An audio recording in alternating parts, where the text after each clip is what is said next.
Hello students, how are you? In last part of the class, I explained about the ecology. In chapter number 38, I explained the types of ecology and some branches of ecology. And I also explained the scope of ecology. Today we are going to start new chapter 40 ecosystem. Chapter name is ecosystem. So first of all, I am explaining about the ecosystem. Ecosystem क्या होता है? Ecosystem is the system in which living organisms and their non-living environment are interrelated and interact with each other. Ecosystem क्या है? एक system होता है जिसमें living organism and their non living environment, living organism और उसका नॉन लिविंग जो environment है आर इंटररिलेटेड, आपस में क्या रिलेटेड रहते हैं, इंटररिलेटेड रहते हैं and interact with each other, आपस में क्या इंटरेक्ट भी होते हैं. यानी जो नॉन लिविंग जो ऑर्गेनिज्म होते हैं और उनका जो इन्वायरमेंट होता है उसमें जो भी नॉन लिविंग पार्ट होता है उनके बीच में जो इंटर रिलेशन और इंटरेक्शन जो होता है वो सिस्टम जो है, जिस सिस्टम से जो लिविंग ऑर्गेनिज्म और नॉन लिविंग जो पार्ट होता है उनके इन्वायरमेंट का, उनके बीच में जो इंटर रिलेशन और इंटरेक्शन जो है जिस सिस्टम से होता है हम उसे क्या बोलते हैं? इकोसिस्टम बोलते हैं. अकॉर्डिंग टू एजे टेंसलर के according ecosystem is a system resulting from integration of all the living and non-living factors of environment. यानी एजी टेंसलर के अकॉर्डिंग जो इकोसिस्टम क्या है? एक सिस्टम होता है रिजल्टिंग, जिसमें क्या है? Resulting from integration of all the living and non living factors of environment, जिसमें क्या है? जो भी लिविंग और नॉन लिविंग जो फैक्टर होते हैं एनवायरनमेंट के, उनके बीच में आपस में क्या है? इंटीग्रेशन होता है. उस सिस्टम को क्या बोलते हैं? इकोसिस्टम बोलते हैं. तो एक इकोसिस्टम क्या है? इकोसिस्टम में दो पार्ट आ गए. एक तो क्या है? लिविंग पार्ट आ गया, यानी जितने भी लिविंग ऑर्गेनिज्म वो आ गए, और क्या है? जिस इन्वायरमेंट में वो रहते हैं उस इन्वायरमेंट में जो भी लिविंग नॉन लिविंग पार्ट है, ये दोनों क्या है? इकोसिस्टम में आते हैं और इनके बीच में आपस में इंटर रिलेशन और जो इंटरेक्शन जो होता है जिस सिस्टम से होता है उसे क्या बोला जाता है? इकोसिस्टम बोला जाता है. अब इकोसिस्टम के टाइप्स होते हैं तो मेनली क्या है? इकोसिस्टम को दो कैटेगरी में डिवाइड करते हैं, नेचुरल इकोसिस्टम और आर्टिफिशियल इकोसिस्टम.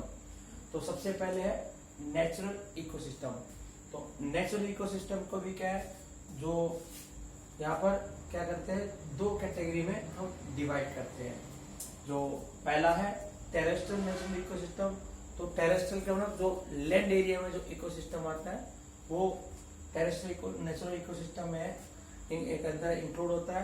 तो इसके भी तीन टाइप होते हैं. टेरेस्ट्रियल जो नेचुरल इकोसिस्टम से तीन टाइप है: forest ecosystem, grassland ecosystem, desert ecosystem. तो फॉरेस्ट इकोसिस्टम में क्या है? जो फॉरेस्ट के अंदर नॉन लिविंग जो ऑर्गेनिज्म और उनका जो इन्वायरमेंट में जो नॉन लिविंग पार्ट है वो इसमें इंक्लूड होते हैं. ग्रासलैंड इकोसिस्टम में जो ग्रासलैंड का जो एरिया था उस एरिया में जितने भी लिविंग ऑर्गेनिज्म रहते हैं और उन जो नॉन लिविंग पार्ट होता है उनके बीच में इंटररिलेशन और इंटरेक्शन है वो ग्रासलैंड इकोसिस्टम में आता है. नेक्स्ट है डेजर्ट इकोसिस्टम. यानी डेजर्ट एरिया में जो लिविंग ऑर्गेनिज्म और नॉन लिविंग जो पार्ट होता है उनके बीच में जो इंटरेक्शन और जो इंटररिलेशन जो होता है उसे क्या है? डेजर्ट इकोसिस्टम में आता है. नेक्स्ट जो कैटेगरी है नेचुरल इकोसिस्टम की वो है इक्वेटिक नेचुरल इकोसिस्टम. तो इक्वेटिक जो नेचुरल इकोसिस्टम है इसे भी करते हैं दो कैटेगरी में डिवाइड करते हैं. फर्स्ट फ्रेश वाटर, तो दूसरा मैरीन इकोसिस्टम. यानी इक्वेटिक नेचुरल इकोसिस्टम है, इसकी दो कैटेगरी है. फर्स्ट फ्रेश वाटर, दूसरी मैरीन इकोसिस्टम. तो फ्रेश वाटर जो इकोसिस्टम इसको भी क्या दो कैटेगरी में डिवाइड करते हैं, लैंटिक और लोटिक. तो लैंटिक में आता है pond ecosystem, next lake ecosystem और थर्ड स्वयं इकोसिस्टम. पॉन्ड यानी तालाब से जो रिलेटेड जो इकोसिस्टम है उसमें जो भी लिविंग ऑर्गेनिज्म आते हैं और जो उनका नॉन लिविंग पार्ट होता है वो इसमें इंक्लूड होता है. लेक के अंदर एक लेक में जो भी लिविंग ऑर्गेनिज्म रहते हैं और उनका जो इन्वायरमेंट है उसमें जो नॉन लिविंग पार्ट है उनके बीच में जो इंटर रिलेशनशिप और इंटरेक्शन जो होता है उसे वो क्या है, लेक इकोसिस्टम में आता है। स्वयं जो दलदली इलाका होता है उसमें जो भी लिविंग ऑर्गेनिज्म और उनका जो नॉन लिविंग पार्ट होता है उनके बीच में इंटर रिलेशन और जो इंटरेक्शन है जिस सिस्टम से होता है वो क्या है, स्वयं इकोसिस्टम में आता है। फिर लोटिक के अंदर रिवर इकोसिस्टम, स्प्रिंग इकोसिस्टम और स्ट्रीम इकोसिस्टम। तो लोटिक में 3 कैटेगरी है, रिवर, स्प्रिंग और स्ट्रीम इकोसिस्टम। फिर जो इक्वेटिक नेचुरल इकोसिस्टम का नेक्स्ट कैटेगरी है मरीन इकोसिस्टम। तो मरीन इकोसिस्टम में क्या है, 3 कैटेगरी है, ओशियन इकोसिस्टम, सी इकोसिस्टम और एस्टुरी इकोसिस्टम। एस्टुरी इकोसिस्टम का मतलब वो प्लेस जहां पर रिवर क्या होती है, सी में क्या होती है, मिलती है। तो जिस एरिया में रिवर सी में मिलती है उस पर्टिकुलर एरिया में जो भी लिविंग ऑर्गेनिज्म है और उन लिविंग ऑर्गेनिज्म का उनके जो इन्वायरमेंट में जो नॉन लिविंग पार्ट है उनके बीच में इंटररिलेशन, जो इंटरेक्शन का जो सिस्टम जो होता है वो क्या है, एस्टुरी इकोसिस्टम में आता है। तो नेचुरल जो इकोसिस्टम है उसमें 2 कैटेगरी होगी, दोबारा एक्सप्लेन कर देता हूँ। Terrestrial natural ecosystem, terrestrial natural ecosystem में 3 कैटेगरी आती है, forest ecosystem, grassland ecosystem, desert ecosystem. फिर एक्वाटिक नेचुरल इकोसिस्टम में 2 कैटेगरी आती है, फ्रेश वाटर और मरीन इकोसिस्टम। फ्रेश वाटर में भी क्या है, 2 पार्ट होते हैं, एक लेंटिक, दूसरा लोटिक। लेंटिक के अंदर pond ecosystem, lake ecosystem, swamp ecosystem और लोटिक में रिवर इकोसिस्टम, स्प्रिंग इकोसिस्टम और स्ट्रीम इकोसिस्टम। तो ये 3 कैटेगरी लेंटिक में आती है और 3 कैटेगरी लोटिक में आती है। फिर नेक्स्ट है मरीन। मरीन में भी 3 कैटेगरी है, ओशियन इकोसिस्टम, सी इकोसिस्टम और एस्टुरी इकोसिस्टम। अब नेक्स्ट है आर्टिफिशियल इकोसिस्टम। तो आर्टिफिशियली जो ह्यूमन मेड होता है उससे जो इकोसिस्टम बनाया जाता है वो आर्टिफिशियल इकोसिस्टम में आता है।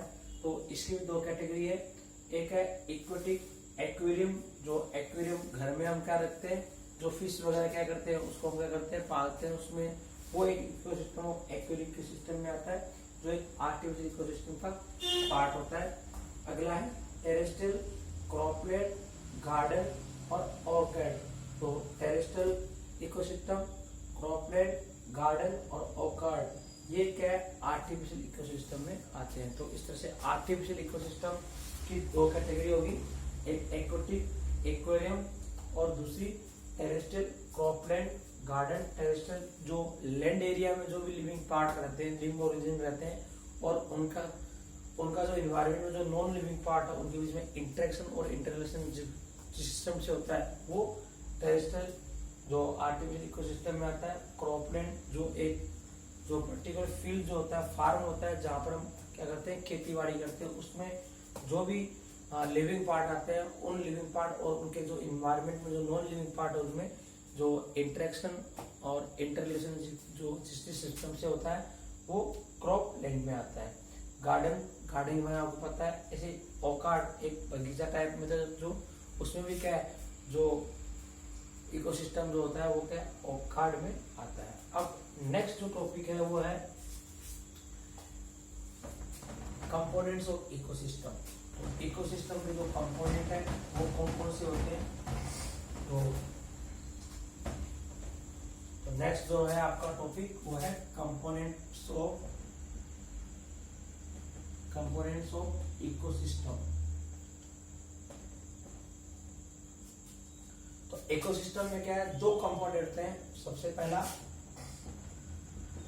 Biotic component. तो बायोटिक कंपोनेंट में क्या होता है, जो भी लिविंग पार्ट आता है वो बायोटिक कंपोनेंट में आता है। लिविंग पार्ट ऑफ इकोसिस्टम, जो भी लिविंग पार्ट आता है वो बायोटिक में आता है। और दूसरा है आपका एबायोटिक कंपोनेंट। तो एबायोटिक जो कंपोनेंट है उसमें क्या है, वो कौन सा होता है, जो नॉन लिविंग पार्ट होता है, नॉन लिविंग पार्ट।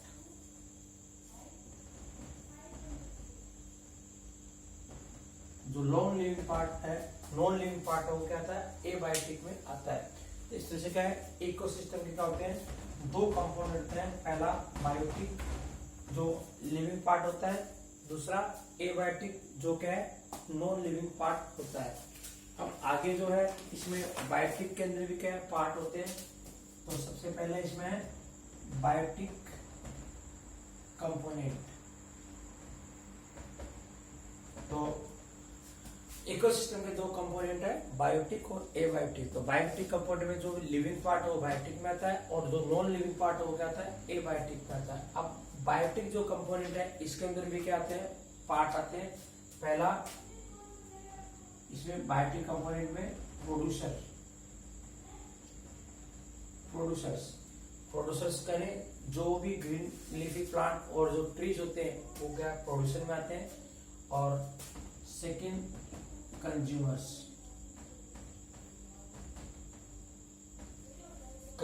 में क्या होता है जो डायरेक्टली या डायरेक्टली जो या इनडायरेक्टली क्या होते हैं प्लांट प्रोडक्ट पे डिपेंड होते हैं। अब कंज्यूमर के अंदर भी क्या होता है कैटेगरी आती है। पहला मैक्रो कंज्यूमर्स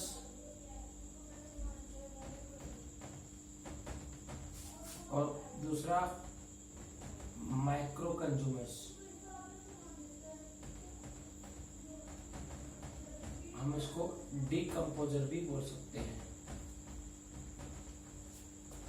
इसमें क्या है बायोटिक कंपोनेंट में दो कैटेगरी आती है। अब नेक्स्ट है एबायोटिक कंपोनेंट।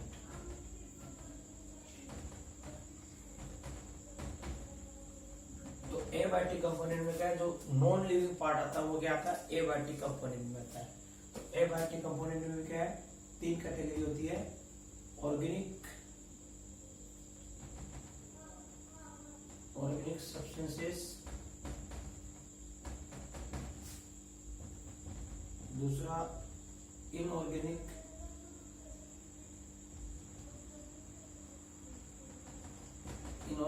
सब्सटेंसेस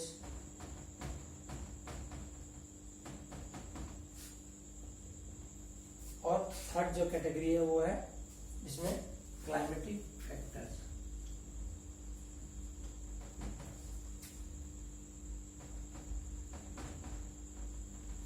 इस तरह से क्या है इसमें जो बायोटिक और एबायोटिक दो कंपाउंड होते हैं इकोसिस्टम के।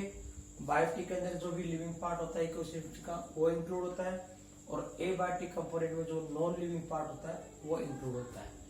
और बायोटिक में क्या है इसको दो कैटेगरी में डिवाइड करते हैं। प्रोड्यूसर्स जो क्या करते हैं फोटोसिंथेसिस प्रोसेस करते हैं, फूड का फॉर्मेशन करते हैं, जिसमें ग्रीन लिवी प्लांट और ट्रीज आते हैं। कंज्यूमर्स के अंदर दो कैटेगरी है, माइक्रो कंज्यूमर्स जो ज्यादा क्वांटिटी में मिलते हैं, माइक्रो जो और या डिकम्पोजर्स। तो ये सेकंड कैटेगरी है। एबायोटिक जो कंपोनेंट है उसमें ऑर्गेनिक सब्सटेंस आते हैं, इनऑर्गेनिक सब्सटेंस आते हैं और क्लाइमेटिक जो फैक्टर्स होते हैं वो इसमें इंक्लूड होते हैं। तो आज की जो क्लास में जो मैंने आपको चैप्टर 40 का जो टॉपिक एक्सप्लेन किया है, एक तो इकोसिस्टम के बारे में मैंने बताया आपको और इकोसिस्टम का एक क्लासिफिकेशन है वो कंप्लीट क्लासिफिकेशन एक्सप्लेन किया है और इकोसिस्टम के दो कंपोनेंट है वो आपको मैंने एक्सप्लेन किए हैं। तो नेक्स्ट जो क्लास होगी जो पार्ट होगा क्लास का उसमें ये बायोटिक और एबायोटिक कंपोनेंट के अंदर क्या है वन बाय वन हम स्टडी करेंगे और इसके अलावा फूड चेन है, फूड वेव है, ये आपको एक्सप्लेन किया जाएगा। Thank you.